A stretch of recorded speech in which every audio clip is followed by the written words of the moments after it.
اعوذ باللہ من الشیطان الرجیم بسم اللہ الرحمن الرحیم رب اشرح لی صدری یسر لی امری واحلل عقدۃ من لسانی یفقهوا قولی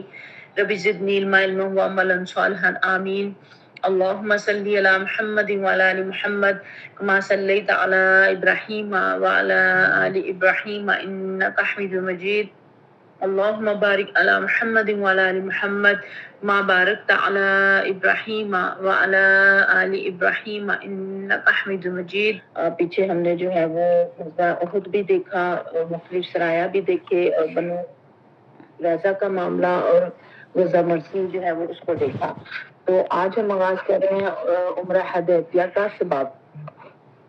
جب جزیرہ نمائے عرب میں حالات بڑی حد تک مسلمانوں کے موافق ہو گئے تو اسلامی دعوت کی کامیابی اور فتح اعظم کے آثار رفتہ رفتہ نمایاں ہونا شروع ہو گئے۔ اچھا، تو ہم دیکھتے ہیں کہ پیارے نبی کریم صلی اللہ علیہ وسلم کو اللہ تعالیٰ نے مدینہ کے اندر یہ خواب دکھلایا کہ آپ صلی اللہ علیہ وسلم اور آپ کے صحابہ کرام مسجد حرام میں داخل ہوئے۔ آپ صلی اللہ علیہ وسلم نے خانہ کعبہ کی کنجی لی اور صحابہ سمیت بیت اللہ کا طواف اور عمرہ کیا۔ پھر کچھ لوگوں نے سر کے بال منڈوائے اور کچھ نے کٹوانے پر اکتفا کیا۔ آپ صلی اللہ علیہ وسلم نے صحابہ کرام کو اس خواب کی اطلاع دی تو انہیں بڑی خوشی ہوئی، کیونکہ اتنے سال ہو گئے تھے، 6 سال ہو گئے تھے وہاں سے نکلے ہوئے، آئے ہوئے، اور جو ہے وہ وہاں دوبارہ خانہ کعبہ جا نہیں رہے تھے، اور طواف اور وہ تو ان کی عبادات کا حصہ تھا۔ تو اب انہیں بہت زیادہ خوشی ہوئی۔ پیارے نبی صلی اللہ علیہ وسلم نے ارد گرد بھی اعلان کروا دیا کہ جو جو ہمارے ساتھ چلنا چاہتا ہے وہ ہمارے ساتھ جو ہے وہ چلے۔ اور بہت سارے افراد جو ہیں وہ آپ صلی اللہ علیہ وسلم کے ساتھ جانے کے لیے تیار ہو گئے۔ آپ صلی اللہ علیہ وسلم تیار ہوئے مدینہ میں۔ ابن مکتوم جو ہے یا نمیلہ لسانی کو اپنا جانشین مقرر فرمایا اور قصوہ نامی اونٹنی پر سوار ہو کر یکم ذیقعدہ 6 ہجری کو دوشنبہ کو جو ہے وہ روانہ ہوئے۔ آپ صلی اللہ علیہ وسلم کے ہمراہ ام المومنین حضرت ام سلمہ رضی اللہ تعالیٰ عنہا تھی، جو کہ پیارے وسلم کے ساتھ پیارے وسلم کا طریقہ کار تھا کہ جب کسی سفر پہ تشریف لے کے جاتے تو اپنی جو ہے وہ زوجہ مطہرات میں سے قرآن اندازی کرتے اور جن کا قرآن نکلتا وہ ساتھ جاتی۔ پیچھے ہم نے پڑھا نا کہ جب واقعہ افک پیش آیا تو زتاشہ صدیقہ فرماتی ہیں کہ اس وقت میرا نام نکلا تو پیارے وسلم جو ہے وہ مجھے پھر ساتھ لے کے گئے۔ تو اس مہم میں جو ہے وہ حضرت ام سلمہ رضی اللہ تعالیٰ عنہا جو ہے وہ ام المومنین جو ہے وہ ساتھ تھیں۔ اور پھر مسافرانہ ہتھیار یعنی میان کے اندر بند تلواروں کے سوا اور کسی قسم کا ہتھیار جو ہے وہ ساتھ نہیں لیا تھا، کیونکہ عمرے کے لیے جا رہے تھے، جنگ کے لیے نہیں جا رہے تھے جو کہ ہتھیار لے کے جاتے، لیکن صرف وہ جو کہ سفر کے لیے ضروری تھا، جو کہ عرب کا رواج تھا کہ وہ لیتے تھے ساتھ۔ پھر آپ صلی اللہ علیہ وسلم کا جب ذوالحلیفہ پہنچ کے آپ نے جو خدا کے جانور تھے، جو قربانی کے جانور تھے، ان کو قلادے پہنائے، اور اس وقت کا رواج تھا کہ ان کو ہان چیر کا نشان بنا دیا جاتا تھا، پتہ چل جاتا تھا کہ یہ قربانی کے اونٹ ہے، اور عمرے کا جو ہے وہ احرام باندھا تاکہ لوگوں کو اطمینان رہے کہ آپ صلی اللہ علیہ وسلم جنگ نہیں کریں گے۔ آگے آگے قبیلہ حذاء کا ایک جاسوس بھی بھیج دیا تاکہ وہ قریش کے عزائم کی خبر لائے، اور اسفان کے قریب پہنچے تو اس جاسوس نے آ کر اطلاع دی کہ میں کعب بن لوئی قبیلے کو اس حالت میں چھوڑ کے آیا ہوں کہ انہوں نے آپ صلی اللہ علیہ وسلم سے مقابلہ کرنے کے لیے احابیش یعنی کہ جو حلیف قبائل تھے ان کو جمع کر رکھا ہے، اور بہت سارے اور لوگ بھی، اور لڑنے سے اور آپ صلی اللہ علیہ وسلم سے لڑنے اور آپ صلی اللہ علیہ وسلم کو بیت اللہ سے روکنے کا تہیہ کیے ہوئے ہیں۔ اب پیارے نبی کریم صلی اللہ علیہ وسلم تو عمرے کے لیے تشریف لے کے گئے تھے، وہ اس لیے تو نہیں گئے تھے، لیکن ان لوگوں کو جو ہے وہ پتہ چلا اور انہوں نے اس طرح سے کرنا چاہا تاکہ لوگوں کو بتا سکے کہ پیارے نبی کریم صلی اللہ علیہ وسلم جو ہے وہ اور ان کے ساتھی جو ہے وہ عمرے کے لیے نہیں آئے تھے، وہ تو جنگ کے لیے آئے تھے۔ تو انہوں نے جو ہے وہ کوشش کی کہ جو ہے وہ حملہ کرے، لیکن پیارے صلی اللہ علیہ وسلم پہلے ہی اور ان کے ساتھی جو ہے وہ طے کر چکے تھے، اور انہوں نے کہا کہ ہم تو جو ہے وہ عمرے کے لیے آئے ہیں، تو ہم جنگ کے لیے تو نہیں آئے۔ ہاں البتہ یہ ہے کہ لوگوں کی جو رائے تھی وہ کیا تھی کہ قریش کی اعانت پر جو کمر بستہ ہیں وہ ان کے اہل و عیال پر ٹوٹ پڑے اور قبضہ کر لیں، اور وہ کہتے ہیں کہ اس کے بعد اگر وہ خاموش بیٹھتے ہیں تو اس حالت میں ہم خاموش بیٹھتے ہیں، جنگ کی مار اور غم و الم سے دوچار ہو چکے ہیں اور آتے ہی ہیں تو اللہ کی اس حالت میں کہ اللہ ان کی گردن توڑ چکا ہوگا، یا آپ لوگوں کی یہ رائے ہے کہ ہم خانہ کعبہ کا رخ کریں اور جو راہ میں حائل ہو اس سے لڑائی کریں۔ اس پر حضرت بکر صدیق رضی اللہ عنہ نے عرض کیا کہ اللہ اور اس کے رسول بہتر جانتے ہیں، مگر ہم عمرہ ادا کرنے آئے ہیں، کسی سے لڑنے نہیں آئے، البتہ جو ہمارے اور بیت اللہ کے درمیان حائل ہوگا اس سے لڑائی کریں گے۔ نبی کریم صلی اللہ علیہ وسلم نے فرمایا اچھا تب چلو۔ لوگوں نے اپنا سفر جو ہے وہ جاری رکھا۔ یہ پیارے نبی صلی اللہ علیہ وسلم کی سنت ہے، ہر موقع پہ اپنے ساتھیوں کے ساتھ جو ہے وہ مشورہ کر رہے ہیں اور مشورے کے ساتھ جو ہے وہ چل رہے ہیں۔ اب ادھر انہیں جب پتا چلا کہ وہ آ رہے ہیں تو انہوں نے بھی اپنی میٹنگ کی اور پیانی سسم کو جو ہے وہ روکنے کے لیے کوشش کی، اور خالد بن ولید جو کہ اس وقت تک مسلمان نہیں ہوئے تھے انہیں جو ہے وہ بھیجا کچھ سواروں کو ساتھ دے کے، 200 سواروں کا دستہ، اور وہ وہاں رستے میں جو ہے وہ کھڑے ہو گئے اور پتہ چل گیا، اور انہوں نے جو ہے وہ ایسی جگہ پہ تعینات تھا دستہ کہ جہاں سے ایک دوسرے کو فریق دیکھ رہے تھے۔ تو خالد نے ظہر کی نماز میں جب یہ دیکھا کہ مسلمان رکوع اور سجدے کر رہے ہیں تو کہنے لگے یہ لوگ غافل تھے، ہم نے حملہ کر دیا ہوتا تو انہیں مار لیا ہوتا۔ اس کے بعد طے کیا کہ عصر کی نماز مسلمان جب پڑھیں گے تو ہم اچانک جو ہے وہ ان کے اوپر ٹوٹ پڑیں گے، لیکن اس موقع کے اوپر اللہ تعالیٰ نے صلاۃ الخوف جو ہے حالت جنگ کی نماز جو ہے وہ بتائی، اس کا حکم نازل ہوا اور خالد کے ہاتھ سے یہ موقع جاتا رہا۔ اللہ تعالیٰ نے اس وقت جو ہے اس کا طریقہ بتا دیا کہ سارے ایک دفعہ اکٹھی نماز نہ پڑھے تاکہ دشمن حملہ آور نہ ہو جائے، اور اس کا طریقہ بھی ہمیں قرآن پاک میں ملتا ہے۔ اور پھر کیا ہوا کہ نبی کریم صلی اللہ علیہ وسلم نے جب قرآن غنیم کا راستہ، مرکزی راستہ چھوڑ کر دوسرا پرپیچ راستہ جو ہے وہ اختیار کیا جو پہاڑی گھاٹیوں کے درمیان سے ہو کر گزرتا تھا، یعنی کہ جس راستے پہ تصادم کا خطرہ تھا اس سے جو ہے وہ دوسرا جو ہے وہ طریقہ مشکل جو ہے وہ ڈھونڈا، یعنی کہ اس راستے کو چھوڑ کے دوسرے راستے، یعنی آپ سے داہنے جانب کترا کر ہمش کے درمیان سے گزرتے ہوئے ایک ایسے راستے پر چلے جو سنیت المرار پر نکلتا تھا، اور سنیت المرار سے حدیبیہ میں اترتے ہیں، اور حدیبیہ مکہ کے زیریں علاقے میں واقع ہے۔ اس راستے کو اختیار کرنے کا فائدہ یہ ہوا کہ جس راستے پہ خالد بن ولید کا دستہ تعینات تھا وہ بائیں جانب چھوٹ گیا، تو خالد کو جب مسلمانوں کو غرد و غبار محسوس ہوا تو اس کو پتہ چل گیا کہ مسلمانوں نے راستہ بدل لیا ہے، اور پھر ادھر پیارے سسم نے اپنا سفر جو ہے وہ جاری رکھا، اور پیارے سسم کی اونٹنی وہاں پہ سنیت المرار پہنچ کے بیٹھ گئی، تو اسے کہا کہ حل یعنی کہ اٹھنے کے لیے کہا، لیکن وہ بیٹھی رہی، اور لوگوں نے کہا قصوہ اڑ گئی ہے۔ آپ نے فرمایا قصوہ اڑی نہیں ہے، نہ اس کی یہ عادت ہے، بلکہ اسے اس ہستی نے روک رکھا ہے جس نے ہاتھی کو روک دیا تھا، یعنی کہ وہ جو ابرہہ کا واقعہ تھا نا، تو ہاتھی رک گیا تھا آگے بڑھنے سے، تو اللہ تعالیٰ نے اس کی طرف پیارے سسم نے اس طرف اشارہ کیا کہ اللہ تعالیٰ نے جیسے ان کو روکا تھا اس کو بھی روک دیا ہے۔ تو آپ نے فرمایا ذات کی قسم جس کے ہاتھ میں میری جان ہے، یہ لوگ کسی بھی ایسے معاملے کا مطالبہ نہیں کریں گے جس میں اللہ کی حرمتوں کی تعظیم کر رہے ہوں، لیکن میں سے ضرور تسلیم کر لوں گا۔ اس کے بعد آپ نے اونٹنی کو ڈانٹا تو اچھل کر کھڑی ہو گئی، پھر آپ نے راستے میں تھوڑی سی تبدیلی کی اور اقصائے حدیبہ میں ایک چشمے پر نزول فرمایا جس میں تھوڑا سا پانی تھا، اور لوگ جو ہے وہ ذرا ذرا سا پانی لے رہے تھے، چنانچہ چند ہی لمحوں میں سارا پانی ختم ہو گیا۔ اب لوگوں نے نبی کریم صلی اللہ علیہ وسلم سے پیاس کی شکایت کی، آپ نے ترکش سے ایک تیر نکالا اور حکم دیا کہ چشمے میں ڈال دیں، لوگوں نے ایسا ہی کیا۔ اس کے بعد واللہ اس چشمے سے مسلسل پانی ابلتا رہا یہاں تک کہ تمام لوگ آسودہ ہو کر واپس ہو گئے۔ اب آپ دیکھیں کہ جب بندہ اپنا سب کچھ لگا دیتا ہے اللہ کے راستے میں، تن من دھن، تو اللہ تعالیٰ بھی اس کا ہو جاتا ہے۔ پیارے نبی صلی اللہ علیہ وسلم کے بہت سارے معجزات ہم ایسے پیچھے پڑھتے چلے آ رہے ہیں، خندق میں بھی جب کھجوروں میں بھی برکت پڑ گئی، کھانے میں بھی برکت پڑ گئی، بہت سارے واقعات ہم پیچھے پڑھتے آ رہے ہیں خیر و برکت کے، تو پھر اللہ تعالیٰ کی بھی مدد جو ہے وہ اس طرح سے آتی رہی ساتھ ساتھ۔ پھر بدیل بن برقہ جو تھا خزائی قبیلے کا تھا، اور چند افراد کی مائیت میں پیارے سسم کے پاس آیا تھا، ہما کے بشندوں میں یہی قبیلہ جو ہے وہ پیارے سسم کا خیر خواہ تھا۔ تو بدیل نے کہا کہ میں کعب بن لوئی کو دیکھ کے آیا ہوں، وہ حدیبہ کے وقت فروا پانی کے پاس پڑاؤ ڈالے ہوئے ہیں، ان کے ہمراہ عورتیں اور بچے بھی ہیں، وہ آپ سے لڑنے اور آپ کو بیت اللہ سے روکنے کا ارادہ کیے ہوئے ہیں۔ تو آپ نے فرمایا ہم کسی سے لڑنے نہیں آئے، قریش کو لڑائیوں نے تھکا دیا ہے اور سخت ضرر پہنچایا ہے، اس لیے اگر وہ چاہیں تو ان میں سے ایک مدت میں طے کر لوں، میرے اور لوگوں کے درمیان سے ہٹ جائیں، پھر میرے غلبے کی صورت میں جس چیز میری اطاعت میں داخل ہوں گے اس میں وہ بھی داخل ہو سکتے ہیں، ورنہ مدت کے اختتام تک وہ تازہ دم تو ہو ہی چکے ہوں گے۔ یعنی سے سمجھا ایک معاہدہ کرنا چاہ رہے تھے۔ آپ نے فرمایا اور اگر انہیں لڑائی کے سوا کچھ منظور نہیں تو اس ذات کی قسم جس کے ہاتھ میں میری جان ہے، میں اپنے دین کے معاملے میں ان سے اس وقت تک لڑتا رہوں گا جب تک کہ میری گردن جدا نہ ہو جائے یا جب تک اللہ اپنا امر نافذ نہ کر دے۔ بدیل نے کہا آپ جو کچھ کہہ رہے ہیں میں اسے قریش تک پہنچا دوں گا۔ اس کے بعد وہ قریش کے پاس پہنچا اور اس نے ساری جو ہے وہ بات بتائی، تو اور جو ہے وہ انہوں نے کہا کہ کیا بات ہے بتاؤ. بھیل نے کہا میں نے انہیں یہ اور یہ کہتے سنا ہے. اس پر قریش نے کہا،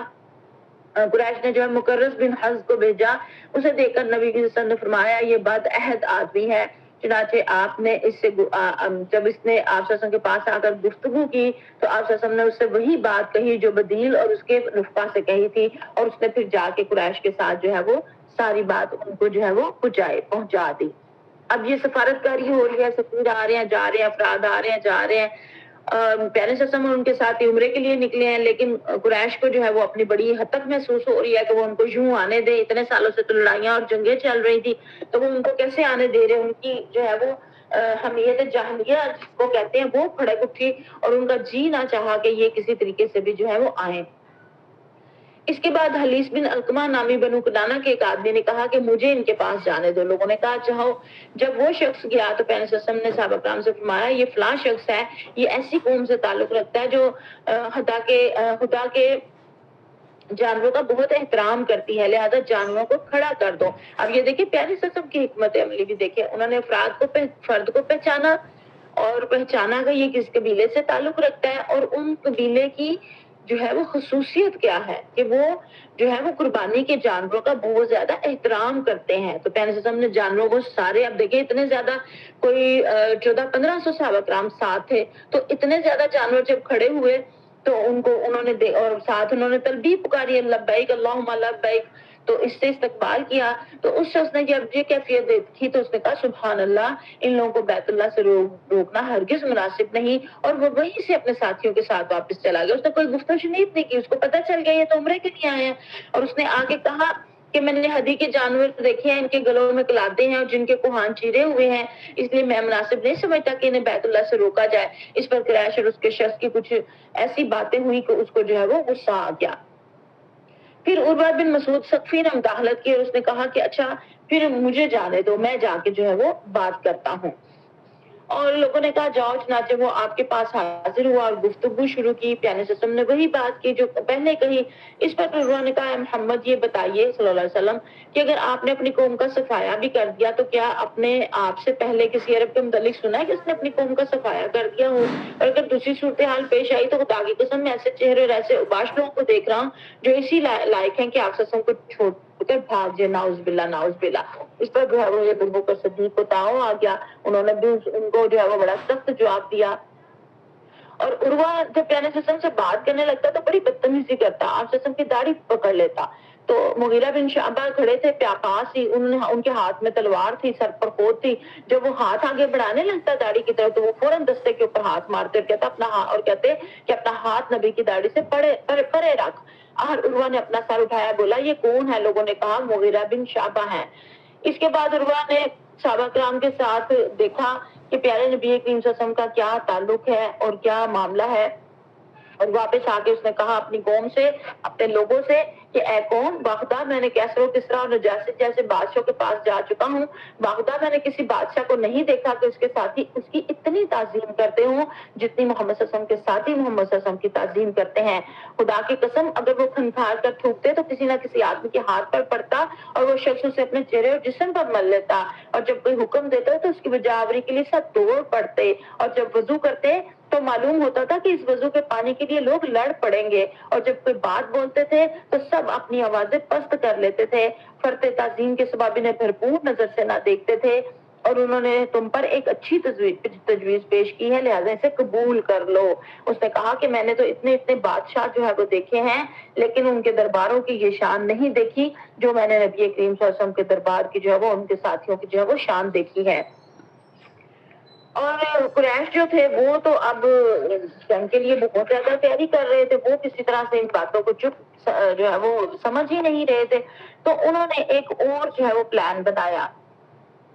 انہوں نے یہ پلان بنایا کہ ہم جو ہے وہ رات کو جو ہے وہ حملہ کریں گے چپکے سے، اور چند لوگ جو ہے وہ جا کے تو ایسا ہنگامہ برپا کریں گے کہ جنگ شروع ہو جائے اور لوگوں کو یہی لگے کہ انہوں نے جنگ کی ہے. تو پھر کچھ لوگوں نے آ کے کیمپ میں گھسنے کی کوشش کی، پہرے داروں نے پکڑ لیا اور محمد بن سلمہ نے ان سب کو رضی اللہ تعالیٰ نے ان کو گرفتار کر لیا. پیارے صلی اللہ علیہ وسلم نے صلح کی خاطر ان سب کو معاف کرتے ہوئے آزاد کر دیا. اس بارے میں اللہ تعالیٰ نے قرآن پاک میں یہ آیت نازل کی، وَهُوَ الَّذِي كَفَّ أَيْدِيَهُمْ عَنكُمْ وَأَيْدِيكُمْ عَنْهُمْ بِبَطْنِ مَكَّةَ مِنْ بَعْدِ أَنْ أَظْفَرَكُمْ عَلَيْهِمْ، وہی ہے جس نے بطن مکہ میں ان کے ہاتھ تم سے روکے اور تمہارے ہاتھ ان سے روکے، اس کے بعد کہ تم کو ان پر قابو دے چکا تھا۔ اللہ تعالیٰ نے ہی اس وقت روکے نا دونوں کے ہاتھ ایک دوسرے کے اوپر سے۔ اصل مدد تو اللہ کی طرف سے ہوتی ہے، اللہ تعالیٰ نے ہی وہ ساری حکمت عملی سجھائی اور جو ہے وہ اطمینان دیا۔ آگے بھی ہم پڑھیں گے اللہ تعالیٰ نے کس طرح سے جو ہے وہ سکینت نازل کی، اور اس کو فتح مکہ بھی جو ہے وہ فتح مکہ سے پہلے اس کو فتح مبین کہا جاتا ہے۔ پھر جو ہے وہ پیارے صاحب نے اپنی طرف سے سفیر جو ہے وہ بھیجا، پہلے حضرت عمر فاروق کو بلایا اس کام کے لیے۔ انہوں نے یہ کہا کہ اے اللہ کے رسول، اگر مجھے اذیت دی گئی تو مکہ میں بنی کعب کا ایک بھی فرد ایسا نہیں جو میری حمایت کر سکتا ہو، تو آپ حضرت عثمان بن عفان کو بھیج دیجئے، ان کا کنبہ قبیلے مکہ ہی میں ہے، وہ آپ کا پیغام بھی پہنچا دیں گے اچھی طرح سے۔ تو پھر پیارے صاحب نے انہیں بلایا اور ان کو جو ہے وہ حکم دیا اور کہا کہ مکہ میں اہل ایمان مردوں عورتوں کے پاس جا کے ان کو جو ہے وہ فتح کی بشارت سنا دے، اور یہ بتا دے کہ اللہ عز و جل اپنے دین کو مکہ میں ظاہر و غالب کرنے والا ہے، یہاں تک کہ ایمان کی وجہ سے کسی کو یہاں روپوش ہونے کی ضرورت نہ ہوگی۔ حالات بتا رہے تھے کہ فتح مکہ کی طرف حالات اب جا رہے ہیں، پیغمبر نے پہلے ہی پیغام پہنچا دیا۔ پھر جب حضرت عثمان غنی گئے تو آپ سب جانتے ہیں، یہ ہم پڑھتے آئے ہیں کہ جو ہے وہ انہیں وہاں پہ جو ہے روک لیا گیا، تو جو ہے وہ ان کو وہاں پہ تو آپ کی جو ہے وہ پیشکش، ایک جو ہے وہ صحابی وہ ان کو جو ہے وہ اپنی پناہ میں لے کے گئے نا، سعید بن عاص جو ہے، انہوں نے حضرت عثمان کو مرحبا کہا، اپنے گھوڑے پر زین کس کر آپ کو سوار کیا، آپ رضی اللہ تعالیٰ عنہ کو سوار کیا اور ساتھ بٹھا کر اپنی پناہ میں مکہ لے گئے، اور وہاں جا کے حضرت عثمان نے سربراہ قریش کو پہلے سے کا پیغام پہنچایا، اور جب اس سے فارغ ہوئے تو قریش نے پیشکش کی کہ آپ رضی اللہ تعالیٰ بیت اللہ کا طواف کر لیں۔ لیکن دیکھیں صحابہ کرام کو کس قدر پیارے سے محبت تھی اور تعظیم تھی کہ انہوں نے جو ہے وہ اس پیشکش کو ٹھکرا دیا اور یہ گوارا نہ کیا کہ پیارے نبی کی وسلم نے ابھی طواف نہیں کیا تو میں اس سے پہلے طواف کر لوں، کیونکہ عمرے کے لیے تو سارے اکٹھے آئے تھے، تو انہوں نے نہیں طواف کیا۔ ادھر کیا ہوا کہ ان کی جو ہے وہ افواہ اڑ گئی کہ ان کو جو ہے وہ شہید کر دیا گیا ہے۔ تو آپ پیارے وسلم کو جب اس کی اطلاع ملی تو آپ نے فرمایا ہم اس جگہ سے ٹل نہیں سکتے کہ جب تک کہ یہاں کے لوگوں سے مار کاروائی نہ کر لے۔ پھر آپ نے صحابہ کرام کو بیعت کی دعوت دی، صحابہ کرام ٹوٹ پڑے اور اس بات پر بیعت کی کہ میدان جنگ چھوڑ کر بھاگ نہیں سکتے۔ ایک جماعت نے موت پر بیعت کی، یعنی مر جائیں گے مگر میدان جنگ نہ چھوڑیں گے۔ سب سے پہلے ابو سنان اسدی نے بیعت کی، حضرت سلمہ بن اقویٰ نے 3 بار بیعت کی، شروع میں، درمیان میں اور اخیر میں۔ نبی کریم صلی اللہ علیہ وسلم نے خود اپنا ہاتھ پکڑ کر فرمایا کہ عثمان کا ہاتھ ہے۔ پھر جب بیعت مکمل ہو چکی تو حضرت عثمان بھی آگے رضی اللہ عنہ، اور انہوں نے بھی بیعت کی۔ اس بیعت میں صرف ایک آدمی جو منافق تھا شرکت نہیں کی، اس کا نام جد بن قیس تھا، اور سب نے جو ہے وہ بیعت کر لی۔ اب یہ بیعت کوئی آسان چیز نہیں تھی، گھر سے آئے ہیں عمرے کے لیے، جنگ کے لیے نہیں آئے ہیں، ہتھیار نہیں ہے پاس، لیکن وہاں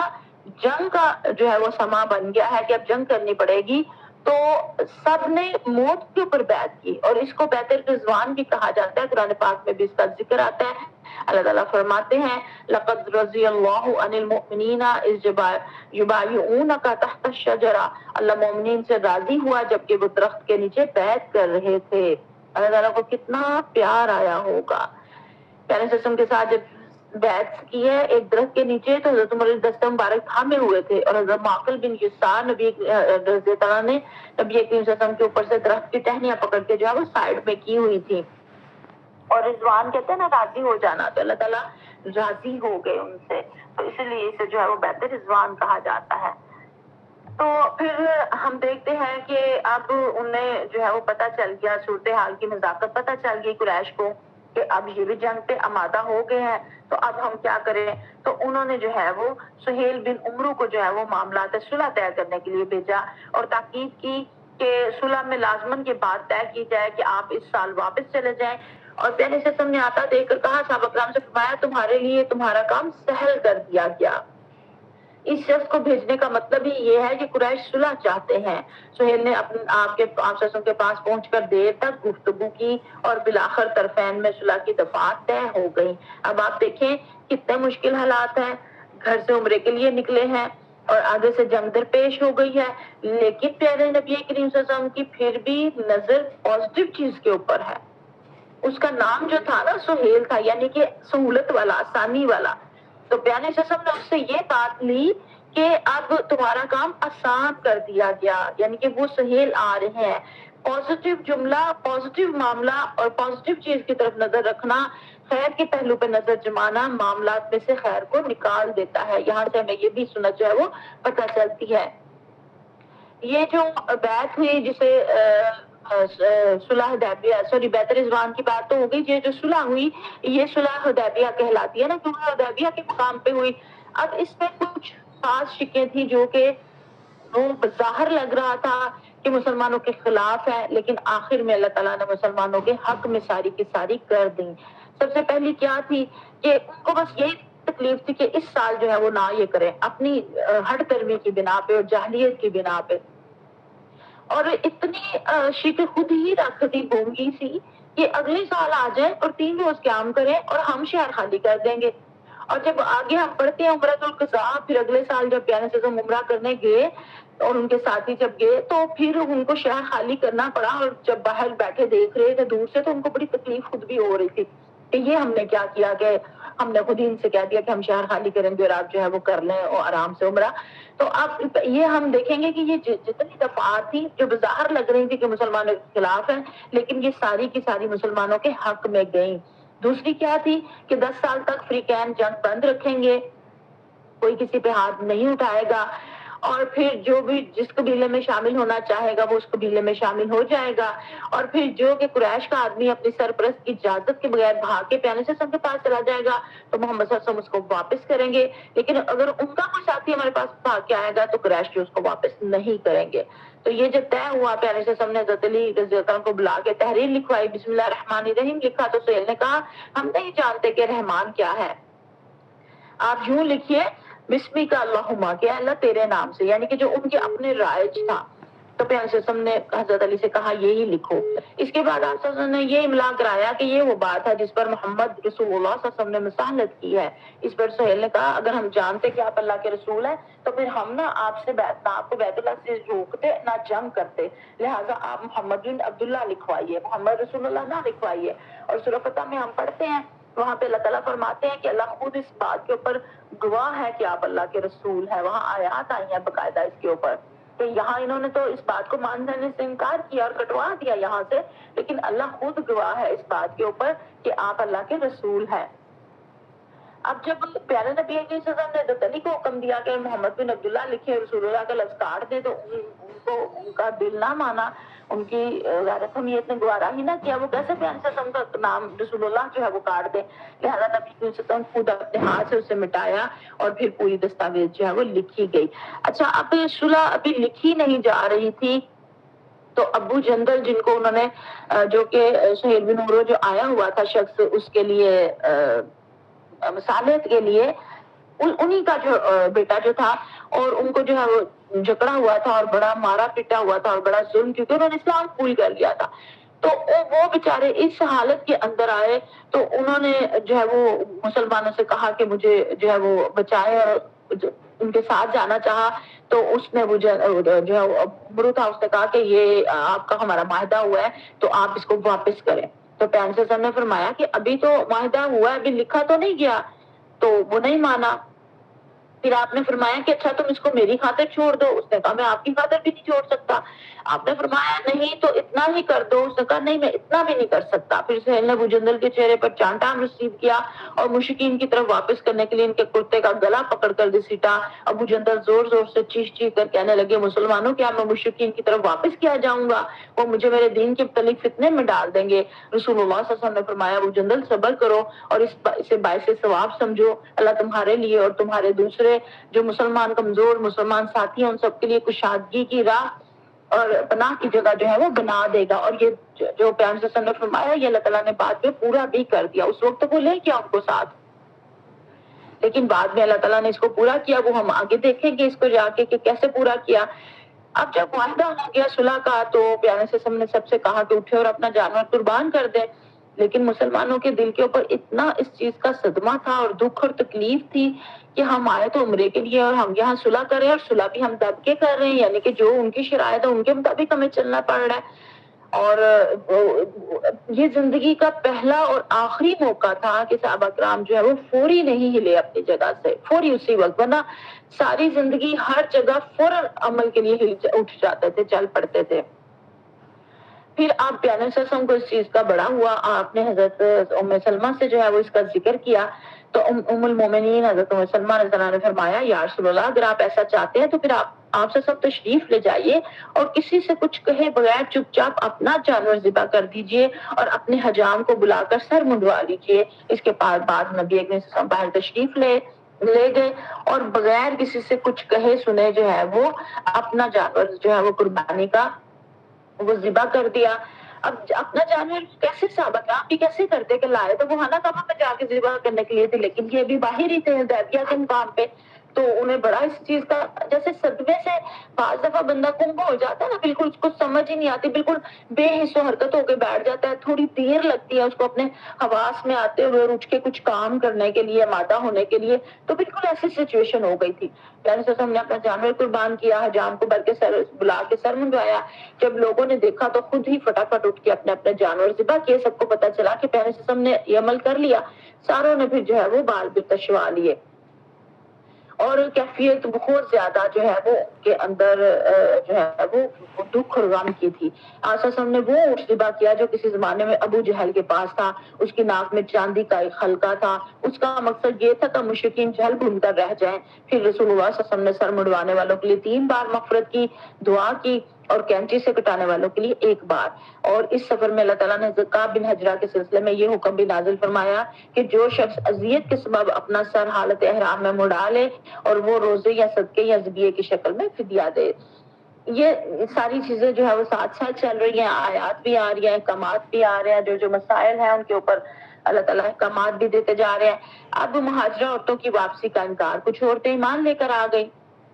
اور اب معاہدہ ہوا، کافروں نے کہا تھا معاہدہ ہوا تھا کہ جو مسلمان ہو کے آپ کے پاس آئے گا آپ واپس کر دیں، تو پیارے صلی اللہ علیہ وسلم نے پھر بتایا ان کو کہ جو معاہدے کی شرط تھی اس میں یہ تھا کہ کوئی آدمی آئے گا تو اس کو واپس کر دیا جائے گا، خواتین کا اس میں ذکر نہیں ہے۔ اور پھر یہ آیات بھی نازل ہوئی کہ جو عورتیں ایمان لے آئیں ان کی صورت ممتحنہ کی آیات ہے نا کہ ان کا امتحان لو اور اللہ جو ہے وہ زیادہ بہتر جانتے ہیں۔ اور پھر جب وہ پھر پیارے صلی اللہ علیہ وسلم نے ان سے جو ہے وہ بیعت لینے کا بھی کہا گیا، یہ بھی آیات نازل ہوئی۔ اور پھر جب پیارے صلی اللہ علیہ وسلم ان سے اس آیت کی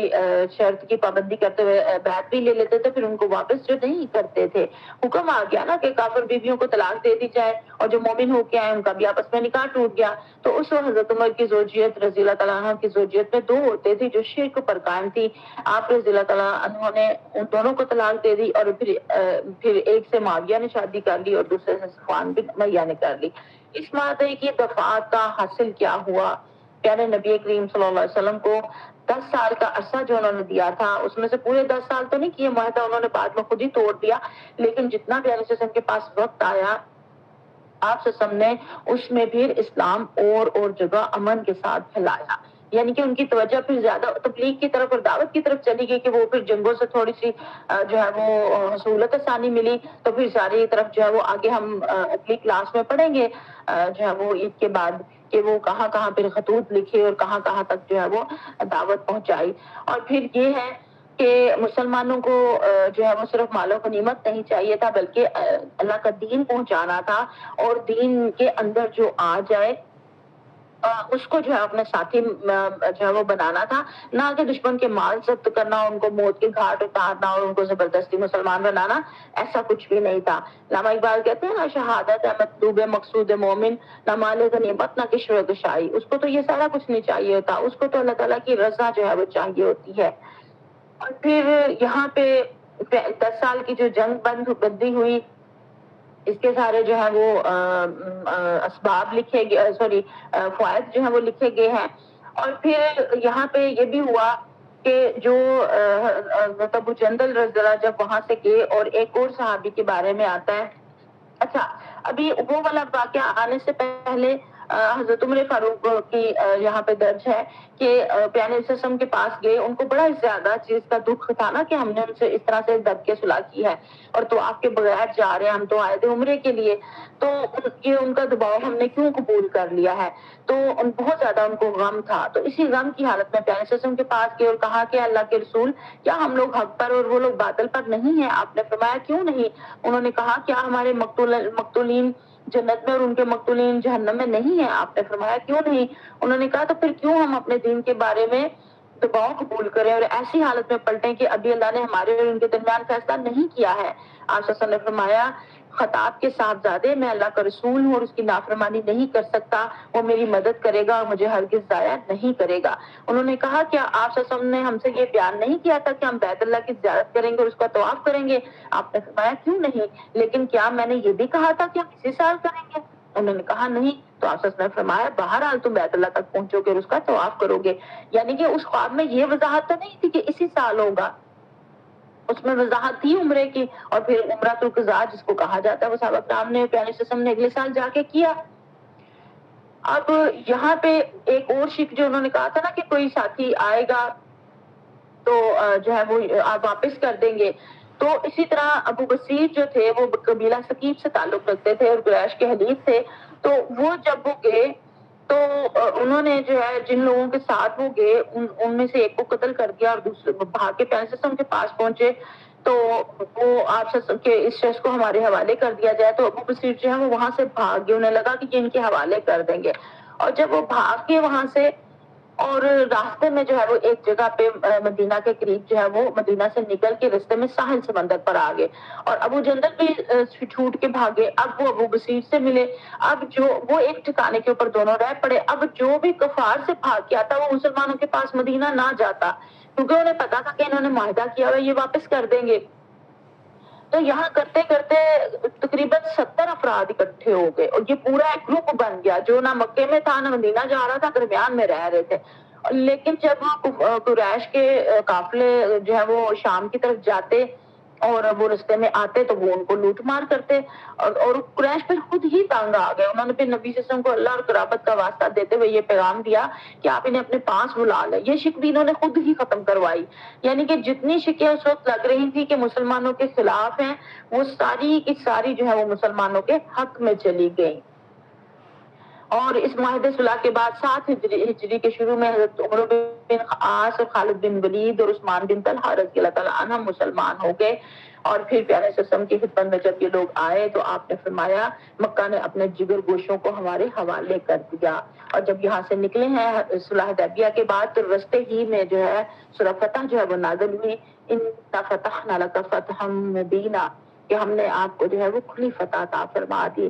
اور یہ صحابہ کرام اتنا حیران ہوئے کہ یہ کھلی فتح ہے۔ حضرت عمر فاروق نے آگے پیارے صلی اللہ علیہ وسلم سے پوچھا تو انہوں نے فرمایا، حضرت عمر فاروق کہنے لگے یا رسول اللہ صلی اللہ علیہ وسلم یہ فتح ہے؟ فرمایا ہاں۔ اس سے ان کے دل کو سکون ہو گیا اور وہ واپس چلے گئے۔ اور حضرت عمر فاروق کہتے ہیں مجھے بعد میں جب احساس ہوا کہ میری بات جو ہے وہ اتنی بہتر نہیں تھی، جو میں نے جا کے یوں پیارے صلی اللہ علیہ وسلم سے پوچھا اور بات کی، اس کے بعد ابو بکر صدیق کے پاس بھی جا کے انہوں نے اسی طرح سے ساری بات کی اور پوچھا، تو ابو بکر صدیق نے بھی کہا کہ وہ اللہ کے رسول ہے، جو کہیں گے سچ صحیح کہیں گے اور تم ان کے ساتھ ان کی رکاب جو ہے وہ تھامے رکھو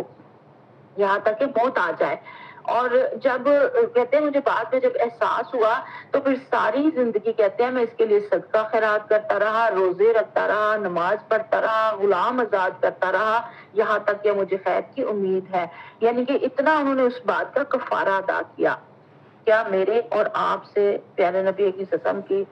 سنتیں جب چھوٹ جاتی ہیں ٹوٹ جاتی ہیں تو کیا میں اور آپ کچھ کفارہ ادا کرتے ہیں؟ ان سے سنت چھوٹی اور ٹوٹی تو نہیں، انہوں نے تو